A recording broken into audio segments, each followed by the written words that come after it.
नमस्कार, prime news देख रहे हैं आप और आपके साथ मैं हूं अब्दुल समद इसरार। चलिए बुलेटिन की शुरुआत बड़ी और अहम खबर के साथ करेंगे। बिहार में सरकार गठन को लेकर सूत्रों से बड़ी खबर मिल रही है। बिहार में एनडीए सरकार के गठन का फॉर्मूला लगभग तय हो चुका है। नीतीश कुमार होंगे बिहार के मुख्यमंत्री, ये सूत्रों के हवाले से बड़ी खबर मिल रही है। जेडीयू के 14 मंत्री कैबिनेट में शामिल हो सकते हैं। बीजेपी के 15 मंत्री कैबिनेट में शामिल हो सकते हैं, जबकि एलजेपीआर के 3 विधायक मंत्री बन सकते हैं। तो देखिए, बड़ी और अहम जानकारी हम आप तक पहुंचा रहे हैं। इसमें किस किस पार्टी से कितने नेता कैबिनेट में शामिल होंगे, मुख्यमंत्री कौन होगा। बिहार में सरकार गठन को लेकर अब हलचल तेज हो गई है। बिहार में एनडीए सरकार के गठन का फॉर्मूला लगभग तय हो गया है। नीतीश कुमार ही बिहार के अगले मुख्यमंत्री होंगे, ये सूत्रों के हवाले से खबर है। इसमें खबर यह भी है कि जेडीयू के 14 मंत्री कैबिनेट में शामिल हो सकते हैं, जबकि बीजेपी के 15 विधायक मंत्री यानी बन सकते हैं, कैबिनेट में वो शामिल हो सकते हैं। जबकि एलजेपीआर यानी चिराग पासवान की पार्टी के भी 3 विधायक मंत्री बन सकते हैं। तो देखिए, बिहार में अब सरकार के गठन की तैयारियां तेज हो गई हैं, हलचल तेज देखी जा रही है। जानकारी अब ये मिल रही है सूत्रों के हवाले से कि मुख्यमंत्री नीतीश कुमार ही होंगे, और साथ ही साथ किस किस पार्टी से कैबिनेट में कितने विधायकों को शामिल करना है, यह भी फॉर्मूला लगभग तय हो गया है। जेडीयू के 14 मंत्री कैबिनेट में शामिल हो सकते हैं, जबकि बीजेपी के 15 मंत्री कैबिनेट में शामिल हो सकते हैं। यानी जेडीयू से ज्यादा बीजेपी के खाते में सीटें गई, और अब बीजेपी के 15 मंत्री यहां पर कैबिनेट में शामिल होते हुए नजर आ सकते हैं।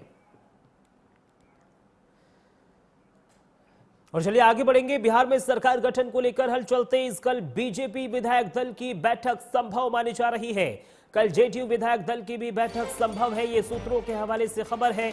बिहार में सरकार गठन को लेकर हलचल तेज हो गई है। सूत्रों के मुताबिक बीजेपी विधायक दल की कल बैठक संभावित है, तो वहीं दोनों दल अपने अपने विधानमंडल दलों में नेता चुनने और सरकार गठन के अगले कदमों पर चर्चा करेंगे।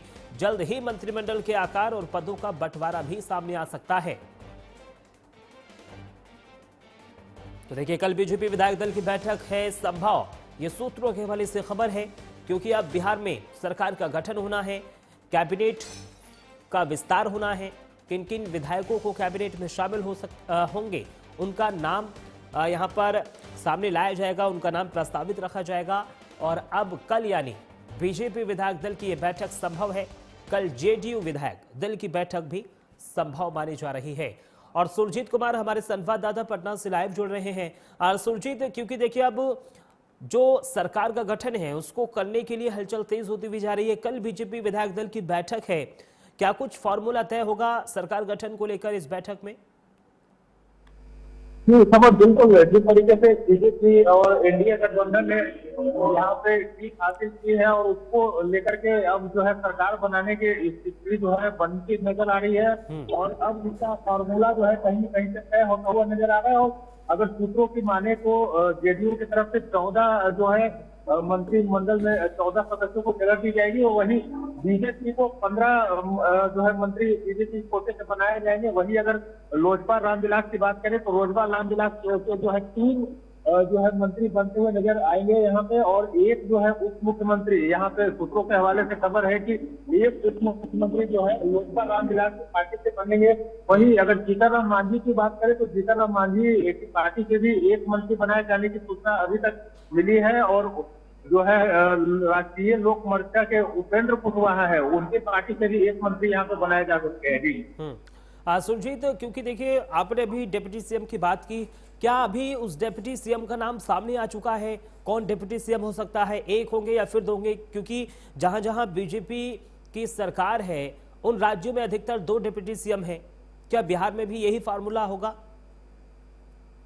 जी समझ बिल्कुल जिस तरीके से बिहार में पहले भी 2 डिप्टी सीएम नजर आए हैं, और इस बार जो जिस तरीके से बिहार की महिलाओं ने एनडीए जो गठबंधन है उसको अपार समर्थन दिया है, उसको देखते हुए ये कयास लगाया जा रहा है। और सूत्रों के हवाले से खबर भी है कि इस बार जो है 2 डिप्टी सीएम होंगे, और एक डिप्टी सीएम जो है बीजेपी की तरफ से होंगे, और एक डिप्टी सीएम जो है लोजपा रामविलास की तरफ से होंगे। और उसमें से एक डिस्कशन जो है महिला जो उम्मीदवार है, महिला जो विधायक बन के चुनी गई है, उनमें से एक महिला को यहाँ पे सीएम बनाएगा, क्योंकि इस बार जो भी परिणाम यहाँ पे देखने को मिला है, एनडीए को जो अपार सफलता मिली है, उसमें जो है बिहार की महिलाओं का जो बढ़ चढ़ के वोट किया है, उसका नतीजा है। तो यहाँ पे बिहार में जो है मुख्यमंत्री नीतीश कुमार इस बार एक जो है महिला जो विधायक होंगे उनको यहाँ पे उप मुख्यमंत्री बनाया जाएगा यहाँ पे।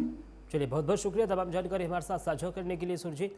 अब चलिए आगे बढ़ेंगे। बिहार विधानसभा चुनाव में एनडीए को मिली जीत के बाद अब सरकार गठन की करने की कवायद तेज हो गई है। इधर जीत को लेकर तरह तरह की प्रतिक्रियाएं सामने आ रही हैं। सुनिए क्या कुछ कहा है पक्ष और विपक्ष के नेताओं ने।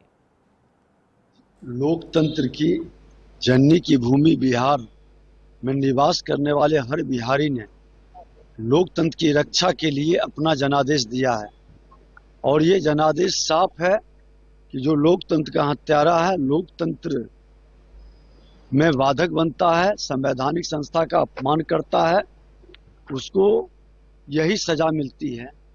जाति के जहर का लहर का कहर भी खत्म हुआ, उन्माद पैदा करने की मानसिकता पर भी चोट लगा, और इसके बाद भी ये लोग नहीं सुधरेंगे तो राजनीति से समाप्त हो जाएंगे।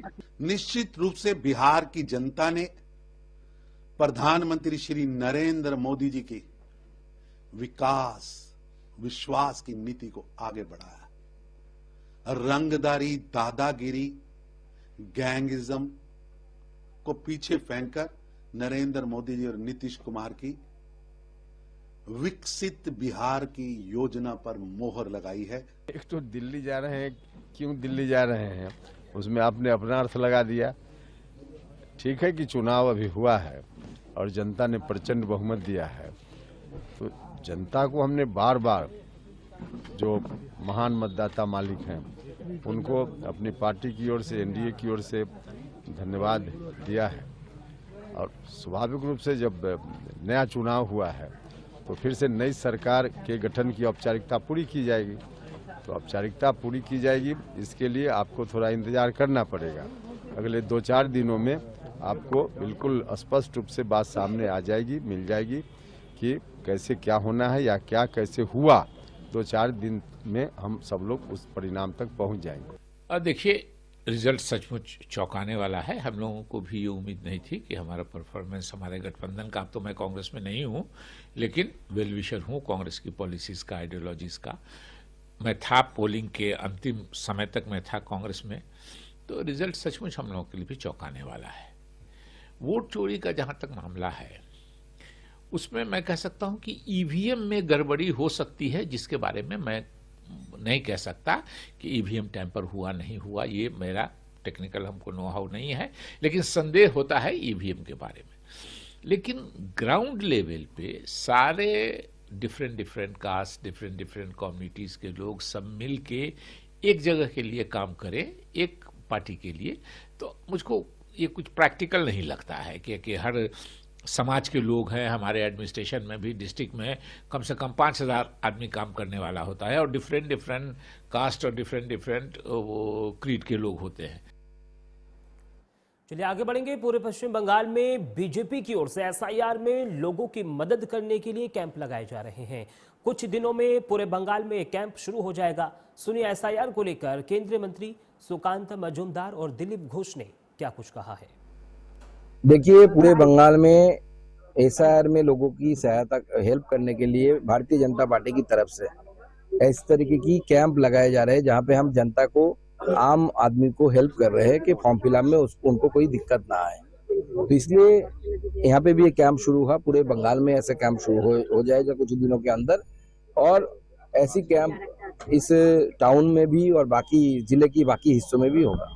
उसके बारे में देखिए, सारा देश में एसआईआर हो रहा है, तो अलग अलग प्रदेश में कुछ समस्याएं हैं ऐसे। विशेषकर बंगाल में विभाजन के बाद जो लोग यहाँ आए हैं, उनको हमने स्वीकार किया है, कानून बनाया, उनको नागरिकता देने के लिए वो प्रोसेस में है। और एसआईआर में भी कुछ ऐसी समस्या आती है तो केंद्र सरकार नज़र में रखा है। यहाँ जो जिसको हम बोलते हैं जो छिटमहल, जो कुछ क्षेत्र बाद में अभी 5-7 साल पहले भारत के साथ जुड़ा है, जो अदल बदल हुआ, उसके लोगों के पास भी डॉक्यूमेंट नहीं है, उनके बारे बिहार विधानसभा चुनाव 2025 के नतीजे घोषित होने के बाद कई तरह के दावों की हवा निकल गई। जनसुराज के प्रमुख प्रशांत किशोर जिस तरह से जीत के दावे कर रहे थे वो पूरी तरह से फेल साबित हुए। जनसुराज के एक भी उम्मीदवार जीत नहीं पाए। इस बीच बिहार चुनाव से पहले जेडीयू को लेकर प्रशांत किशोर ने जो दावा किया था उसकी चर्चा तेज हो गई है। दरअसल एक इंटरव्यू में उन्होंने दावा किया था कि जेडीयू इस बार 25 सीटों पर सिमट जाएगी और अगर ऐसा नहीं हुआ तो वो राजनीति से हमेशा के लिए संन्यास ले लेंगे। जबकि जेडीयू ने इस बार 85 सीटों पर बड़ी जीत पाई है। इसके साथ ही एनडीए की सरकार फिर से आ गई है। ऐसे में अब प्रशांत किशोर के दावे की याद दिलाई जा रही है। जेडीयू को 25 से ज्यादा सीट आने के बाद पटना में एक पोस्टर भी लगाया गया है। उस पोस्टर में प्रशांत किशोर की बड़ी सी तस्वीर है जो आप अपनी टीवी स्क्रीन पर देख भी पा रहे हैं, लेकिन इस तस्वीर में प्रशांत किशोर के चेहरे पर मायूसी है। इसके साथ ही पोस्टर में लिखा है जेडीयू को 25 सीट से ज्यादा होने के कारण प्रशांत किशोर ने राजनीति से संन्यास लिया। इस तरह से इस पोस्टर के सामने आने के बाद चर्चा का बाजार अब गर्म हो गया है।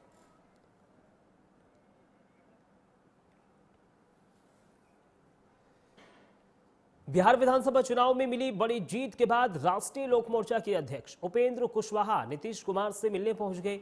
मौके पर उपेंद्र कुशवाहा ने कहा है कि सरकार के गठन को लेकर उन्होंने कहा है कि 2 से 4 दिन में सभी चीजें पूरी हो जाएंगी। और सुनिए क्या कुछ कहा है उपेंद्र कुशवाहा ने। बधाई दी है मुख्यमंत्री जी के नेतृत्व में, प्रधानमंत्री जी के नेतृत्व में बहुत बड़ी जीत जनता ने दी है। इस बात के लिए हमने उनको बधाई दी है। देखिए वो तो पारिवारिक मामला है, उस पर हमारी क्या टिप्पणी होगी, लेकिन बिहार की जनता ने ही उनको नकार दिया है। बिहार की जनता ने नकार दिया। अब अभी क्या है, आगे भी बिहार की जनता उनको स्वीकार करने वाली नहीं। वक्त एक छोटे से ब्रेक का है, जल्द हाजिर हो रहे हैं। खबरों का सिलसिला लगातार जारी।